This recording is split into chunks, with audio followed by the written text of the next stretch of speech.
È il momento della terza corsa, confronto a reclamare sul miglio, sono 8 al via.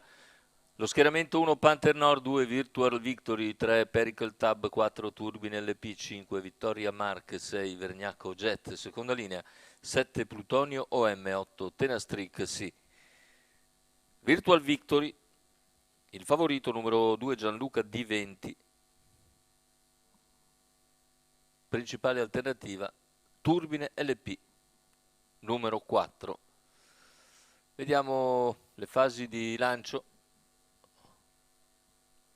con la velocità iniziale di Turbine LP e all'esterno di Vittoria Mark.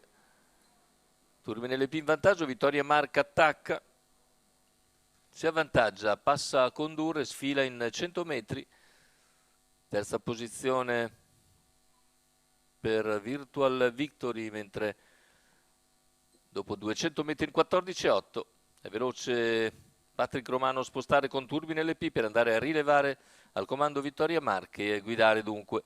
Dopo 350 metri di gara passa gradualmente Turbine LP, mentre all'esterno c'è Tenastrixi che si fa luce. Terza posizione per Virtual Victory, poi Panther Nord, ancora Plutonio M, quindi Pericle Tab che va per varchi. I primi 600 sono completati comunque in 44,6 e Tenastrixi insiste all'esterno, raggiunge in seconda posizione Vittoria Mark. Tre in coda a tutti e Vergnacco Jet. 59,7 il passaggio agli 800, andatura quindi abbastanza sostenuta per la categoria, con Tenastrixi che rimane al sediolo del battistrada, a contatto rimane anche Vittoria Mark, poi ha spostato Virtual Victory dopo un chilometro in 1,15,3.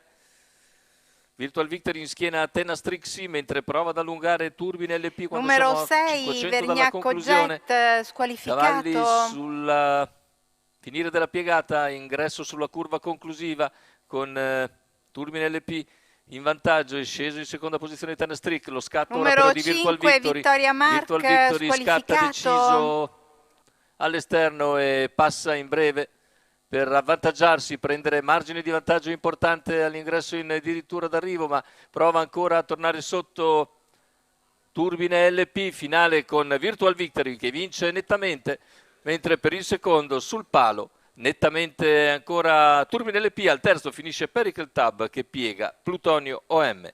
1,14,7 il ragguaglio conclusivo, 30 a chiudere. La vittoria per Virtual Victory e Gianluca Di20, da favorito 1,84 la quota al totalizzatore.